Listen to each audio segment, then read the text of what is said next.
నమస్కారం గురువుగారు. నమస్కారం. సింహరాశి వారికి 2026లో ఎలా ఉండబోతుందంటారు?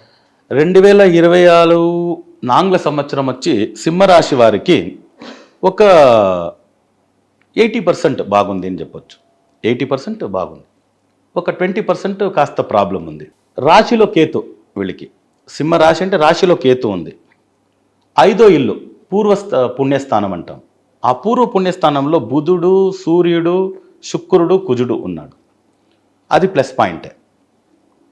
అయితే వాళ్ళని కేతు చూస్తున్నాడు. సో దానివల్ల కాస్త ఆ ప్లానెటరీ పొజిషన్ కాస్త తగ్గుతుంది. దానివల్ల 80% అన్నాను, ఒక 20% తగ్గుతుంది అక్కడ. తర్వాత 7వ ఇంట్లో కేతు, 8వ ఇంట్లో శని. అష్టమ శని అంటారు కామన్గా. అష్టమ శని అంటే కాస్త బాధలు ఇస్తుంది. దాదాపు ఒక 20% తీసుకోవచ్చు. సో గురుగ్రహం వచ్చి 11వ ఇంట్లో ఉంది. ఇది చాలా ప్లస్ పాయింట్. ఏకదశ స్థానం కోటి దోష నివారణం అంటారు. 11వ ఇల్లుని లాభస్థానం. ఆ గురువు వచ్చి బుధుడిని, సూర్యుడిని, కుజుడిని, శుక్రుడిని చూస్తున్నాడు. అదొక ప్లస్ పాయింట్. 10వ ఇంట్లో చంద్రుడు. ఆ 10వ ఇంట్లో చంద్రుడు కూడా వీళ్ళకి ఒక 20% ప్రాబ్లం. సో 80% ప్లస్ పాయింట్ ఏమని చూద్దాం. 80% ప్లస్ పాయింట్ ఏమంటే ప్రైవేట్ సెక్టర్లో వర్క్ చేసే వాళ్ళకి, బిజినెస్ చేసే వాళ్ళకి, సింహరాశి వాళ్ళకి జాక్పాట్. ప్రాఫిట్ పైన ప్రాఫిట్, ఆలోచించే ప్రసక్తి లేదు. ప్రమోషన్ పైన ప్రమోషన్. నేను అనుకున్న కన్నా రెట్టింపు ప్రాఫిట్ దొరికింది. నేను అనుకున్న కన్నా మంచి ప్లేస్కి వెళ్ళాను. బాస్ ప్రమోషన్ ఇచ్చారు, అప్రిషియేషన్ వచ్చింది, ఏదో ఫారిన్ టూర్కి పంపించారు, అన్ని మంచిగా ఉంటుంది. ప్రభుత్వంలో పనిచేసే వాళ్ళకి ప్రాబ్లం. గవర్నమెంట్లో, ఎందుకంటే సింహరాశి అంటేనే గవర్నమెంటే. రాశిలోనే కేతు ఉన్నాడు, సూర్యుడిని కేతు చూస్తూ ఉన్నాడు. సో రాశిలో కేతు ఉండుకొని సూర్యుని కేతు చూస్తున్నాడంటే గవర్నమెంట్లో పనిలో చేసేవాళ్ళు ఏ డీవియేషన్ చేయకూడదు. ఫస్ట్ ఏదో లక్ ఫ్యాక్టర్ ఉండే ఓకే. ఇప్పుడు కేతు ఉన్నాడు కాబట్టి ఏదైనా ప్రాబ్లం అయిందంటే డైరెక్ట్ కోర్టు నోటీస్. అంతే. కొందరికి ఇంప్రిజన్మెంట్ కూడా కావచ్చు.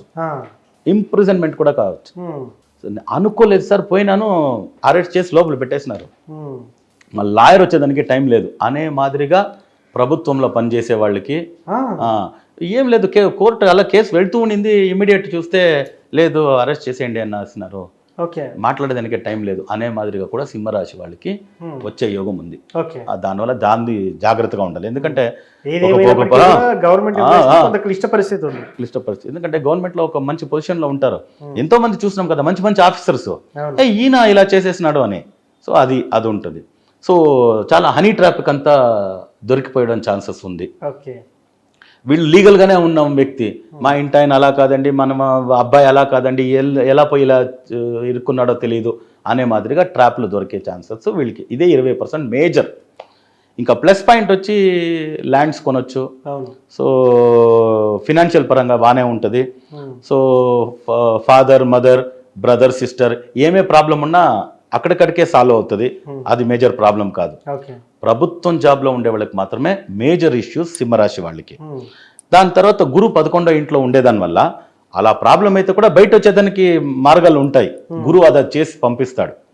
అయితే జాగ్రత్తగా ఉండాల్సింది. ఎందుకంటే అప్ టు ఇంప్రిజన్మెంట్ ఉంది, అప్ టు కోర్టు వరకు పోయి కట్టకట్టలో నిలుచుకోవాలని ఉంది. అంటే prevention is better than cure అని వీళ్ళు ఇదంతా చేసుకోవడం మంచిది కదా.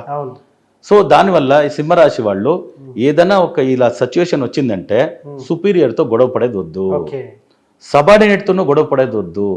సుపీరియరో సబార్డినేటో ఏదైనా ఒక ఎంక్వైరీ రాసి పెట్టేసినాడంటే మనకి తెలియకుండా ప్రాబ్లంలో ఇరుక్కుంటాం. దానివల్ల సింహరాశి వాళ్ళు ఈ ఆంగ్ల సంవత్సరంలో అందరికీ మంచివాడు అనంతరామయ్య, అందరికీ మంచివాడు అనంతరామయ్య అనేసి, అనంతరాముడు అనేసి ఉండేది. లేదంటే మంచి ఆఫీసర్స్, మంచి ప్రభుత్వంలో పేరు సంపాదించిన వాళ్ళు ఈ ప్రాబ్లంలో ఎదుర్కొంటారు. దానివల్ల 20% చాలా జాగ్రత్తగా చూడాల్సిందే. ఇంకా పెళ్లి గురించి అంత ఆలోచించే వాళ్ళు పోవచ్చు, మంచిదే. శుక్రుడు అంతా 5వ ఇంట్లో ఉండే దానివల్ల పెళ్లి సంబంధాలు, తర్వాత సంతానం కోసం ఎదురు చూసే వాళ్ళకి బాగానే ఉంది. రెప్యుటేషన్ వర్క్లో ప్రభుత్వంలో ఉండే వాళ్ళకి బాధ, అదొక్కటే ఇక్కడ మైనస్ పాయింట్. దాని తప్ప అదే 10వ ఇంట్లో చంద్రుడు ఉన్నాడు. 10 అనేది కర్మస్థానం. కర్మస్థానం అంటే మనం చేసే వర్క్, ఉద్యోగం.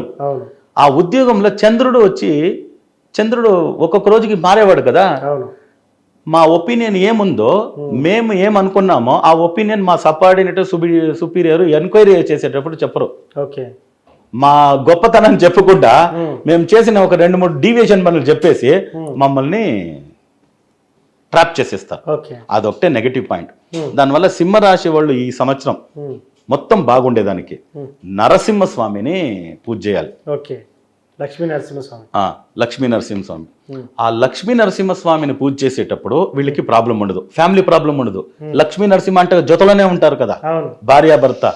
సో దానివల్ల లక్ష్మీ నరసింహస్వామిని దర్శనం చేసేది వచ్చి, ఆ లక్ష్మీ నరసింహస్వామిది మంత్రము ఉంది కదా, ఉగ్రం వీరం మహావిష్ణుం జ్వలంతం సర్వతోముఖం నృసింహం భీషణం భద్రం మృత్యుర్నమామ్యం స్వాహ. ఇది ఎంతవరకు అవుతుందో జపం చేయండి. దాంట్లో నరసింహస్వామికి చాలా పవర్ఫుల్ అయిన ఒక నరసింహస్వామి ఎవరంటే కదిరి లక్ష్మీ నరసింహస్వామి, అనంతపూర్ డిస్టిక్. అది ఏమి విశేషం అంటే అక్కడ నెలకు ఒకసారి అభిషేకం, డైలీ అభిషేకం చేయరు. అక్కడ ప్రహ్లాదుడికి దర్శనమిచ్చిన చోటు, ప్రహ్లాదుడు సమేతంగా అక్కడ ఉంటాడు లక్ష్మీ నరసింహస్వామి. స్వాతి నక్షత్రానికి మాత్రమే అక్కడ ఇది అభిషేకం. మార్నింగ్ 7:30కి మా అభిషేకం స్టార్ట్ అవుతుంది, 9:30. దాని తర్వాత మీరు అలంకారంతో చూడొచ్చే కానీ పూర్తి కవచం వేసేసి ఉంటారు. మీరు మూల విరాటని చూడాలి అంటే స్వాతి నక్షత్రం రోజు ఒక 35-40 డేస్కి ఒకసారి వస్తుంది స్వాతి నక్షత్రం. ఆ రోజు మాత్రమే 7:30 నుండి పొద్దున్న 9:30 లోపే మూల విరాట్ దర్శనం, అభిషేకానికి వెళ్ళిన వరకు మాత్రమే. అది సరి సింహరాశిలో పుట్టినోళ్ళు చేస్తే ప్రతిజ్ఞారు. వీళ్ళు మూల విరాట్ ఎవరు చూడకుండా కవచంతో బతికేస్తారు, లేదంటే మూల విరాట్ లోపల పోయినట్లే ఈ అలంకార మూర్తిని తీసుకెళ్తారు కదా. అలాంటి ప్రాబ్లంలో ఇరుక్కుంటారు వీళ్ళు. దానివల్ల కదిరి లక్ష్మీ నరసింహస్వామిని దర్శనం చేసి అభిషేకానికే వెళ్ళి రావాలి. ఒక స్వాతి నక్షత్రం 12 నెలలు ఉంది కదా, ఒక 2 సంవత్సరాల్లో 2 సార్లు వెళ్ళి రావచ్చు, ఒక 6 months వన్స్ స్వాతి నక్షత్రం. అదొకటి చేసుకున్నారంటే సింహరాశి వాళ్ళకి ఏమేం ప్రాబ్లం ఉందో అదంతా సాల్వ్ అవుతుంది, ప్లస్ పాయింట్ ఎక్కువ ఉంటుంది. వీళ్ళకి లక్కీ డైరెక్షన్ ఈస్టే, తూర్పు. దానివల్ల ఎంత వరకు అవుతుందో అంతవరకు తూర్పు, ఒక 2 అడుగులు వెళ్ళి తూర్పు వెళ్ళి బయట వెళ్ళాలి. ఏదో ఒక మెయిల్, ఒక ఆఫీసర్కి ఒక ప్రమోషన్ లెటర్ పంపిస్తారు, లేదా ఒక ప్రోటోకాల్ పంపిస్తారు. అన్ని ఈస్ట్ ఫేస్ చేసి వీళ్ళు చేసినారంటే వీళ్ళకి చాలా మంచిది అవుతుంది, బాగుంటారు. సో మొత్తానికి స్వామి వారి మంత్రం ఏదైనా చదువుకోవచ్చు అంటారా?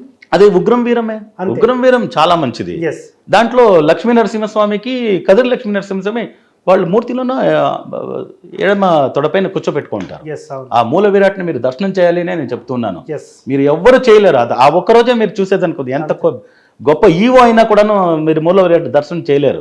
ఆ స్వాతి నక్షత్రం రోజు అభిషేకం చేసేటప్పుడే చేసేది, ఒకేసారి చేసేది స్వాతి నక్షత్రానికి. అది మూల విరాట్ ని దర్శనం చేసుకున్నారంటే సింహరాశి వాళ్ళకి ఏదేది ప్రాబ్లం ఉందో అన్ని ప్రాబ్లమ్ నుంచి బయట వచ్చేస్తారు. మొత్తానికి సింహరాశి వారికి 2026లో ఎలా ఉండబోతుందో చాలా చక్కగా వివరించారు సార్. ధన్యవాదాలు. నమస్కారం.